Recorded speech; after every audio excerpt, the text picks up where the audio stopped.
በስመ አብ ወወልድ ወመንፈስ ቅዱስ አሐዱ አምላክ አሜን። ለአምላክ በሚሆን በአብ በወልድ በመንፈስ ቅዱስ ስም በማመን በታኅሳስ 12 ቀን የሚነበብ የሚጸለይ ቅዱስ ሚካኤል ድርሳን ነው። ጸሎቱ በረከት ረድኤቱ ሀብት ከሁላችን ጋር ለዘላለሙ ይኑር አሜን። ሁላችሁም አሕዛብ ይህንን ስሙ፣ በዓለም የምትኖሩ ሁሉ አድምጡ። የዚህ ምስጢር ተካፋዮች የሆናችሁ ሴቶችም ወንዶችም የቅዱስ ሚካኤልን ገናንነት ለመግለጽ እግዚአብሔር ያደረገውን ታምራትና ኃይል ታውቁ ዘንድ ሁልጊዜም እንደሚማልድና ሰውንም ሁሉ እንዲቀበለው ወደ እግዚአብሔር እንዲቀርብ ትረዱ ዘንድ በጸሎቱ ለሚያምኑ ሁሉ ወደ እግዚአብሔር እየማለደ እንደ ሥራቸው መጠን ክብርንና ኃይልን ያሰጣቸዋልና። ቆሎንያ በምትባል አገር የሚኖር ሃይማኖቱ የቀና ዱራታውስ የሚሉት አንድ ሰው ነበር። የሚስቱም ስም ቴዎብስታ ነው። በዚሁ ሀገር ሲኖሩ ብዙ ወርቅና ብር፣ ላሞችም፣ በጎችም፣ አህዮችም፣ ግመሎችም፣ በቅሎዎችም፣ ፈረሶችም ነበሯቸው። ሚስቱ ቴዎብስታና ዱራታውስ ለድሆችና ለችግረኞች የሚራሩ ቅዱስ ሚካኤል በዓል በየወሩ ሁሉ በ12 ቀን ብዙ ምጽዋትን የሚያደርጉ ነበሩ። ከዚህ በኋላ በየሀገሩ ሁሉ እስከ 3 ዓመት ታላቅ ረሃብ ሆነ። ዝናብ በመታጣቱ በሀገሩ ሁሉ ድርቅ ስለሆነ እህልና ውሃ ታጥቷልና ስፍር ቁጥር የሌላቸው እንስሳትና ብዙ ሰዎችም በዚሁ ሞቱ። ዱራታውስና ሚስቱ ግን መራራትና ለችግረኞች ምጽዋት መስጠትን ሳያቋርጡ ያላቸውን ሀብት እየሸጡ ምጽዋት እየመጸወቱ እንግዳውንና ስደተኛውን እየተቀበሉ ቆዩ። ከዚህ በኋላ በኅዳር 12 ቀን በቅዱስ ሚካኤል በዓል ዋዜማ በቤታቸው ከሆነው ሁሉ ምንም አላገኙም ነበር። ለዳቦ የሚሆን ስንዴም ወይንም በሬ፣ ፈሪዳ፣ የበግ ግልገልም በቤትም በውጭም ምንም አጡ። ቴዎብስታም ወደ ቤቷ ገብታ ምን የምታደርገው ነገር ቢጠፋት ጌታዬ ቅዱስ ሚካኤል ሆይ የበዓልህ እንደዚህ እንደምን ይታጎላል እያለች ተቀምጣ ታለቅስ ጀመር።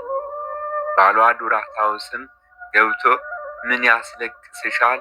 ይህን ሁሉ በእኛ ላይ ያደረገ እግዚአብሔር አምላካችንን እናመስግነው እንጂ አላት። ዛሬም ይህ ያስለመድኩት በዓሌ እንዳይታጎል ይህንን ልብሴን ሸጬ ለቅዱስ ሚካኤል በዓል መስዋዕት የሚሆን ስንዴ ለቤተ ክርስቲያን እንስጥ። እንደዚሁ ጥቂት ከፍለን ለወይን እናድርግ። በቅዱስ ሚካኤል ስም እሱ በልባችን ያለውን ያውቃልና አላት።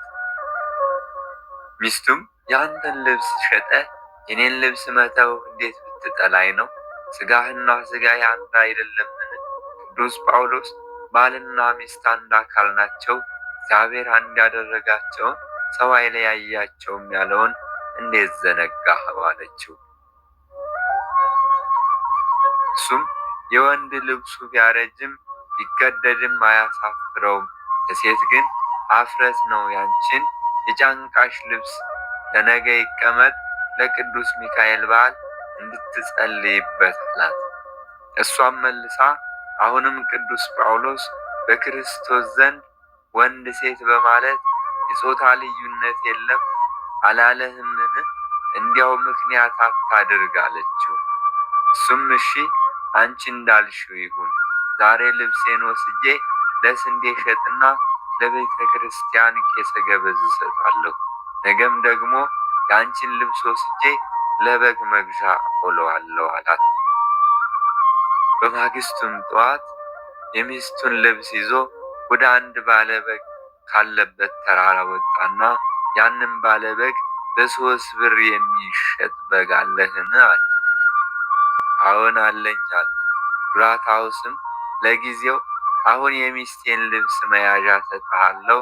ያገኘሁ እንደሆነ እስከ 3 ቀን ዋጋውን 3 ወቄት ወርቅ አምጥቼ እከፍልሃለሁ። 3ቱን ወቄት ወርቅ ያላገኘው እንደሆነ ግን የሚስቴ ልብስ ለአንተ ገንዘብ ይሁንህ አለው። ያም ባለበግ የሐር ልብስ በቤቴ ውስጥ ስላለኝ ያንተም ሚስት ልብስ አልፈልግም አለው። ዱራታውስም በብርቱ ሐዘን ወደ ቤቱ ሲመለስ በብዙ ሰራዊት ታጅቦ ቅዱሳን መላእክት ከሱ ጋር ሆነው በንጉሥ አምሳል እንደ ሰው በነጭ ፈረስ ተቀምጦ ቅዱስ ሚካኤልን በመንገድ ሲጓዝ አገኘው። ያን ጊዜ ዱራታውስ ፈርቶ ከጎዳናው ፈቀቅ ብሎ ቆመ። ቅዱስ ሚካኤልም እንዴት አለህ ዱራታውስ ሆይ ከወዴት መጥተሃል? እስኪ ንገረኝ አለው። ዱራታውስም ወደ እሱ በቀረበ ጊዜ ዳግመኛ ቅዱስ ሚካኤል ዱራታውስን ይህ በትከሻ ያለ ልብስ የሴት ልብስ ይመስላል አለው። ዱራታውስም መልሶ አሁን ጌታዬ፣ ዛሬ የቅዱስ ሚካኤል በዓሉ ስለሆነ ለበዓሉ የማደርገው በግ ልገዛ ለበጎች ጠባቂ ዘንድ ሄጄ ነበርና ባለበጉ መያዣ ስጠኝ አለኝ። እኔም የሚስቴን ልብስ እንካ መያዣ ይሁን ብዬ ሰጠው። በቤቴ የሐር ልብስ ሞልቶኛል ብሎ እምቢ አለኝ አለው። ቅዱስ ሚካኤልም እኔ ዛሬ ብዋስህ እስከ 3 ቀን ትከፍላለህን ቢለው ዱራታውስም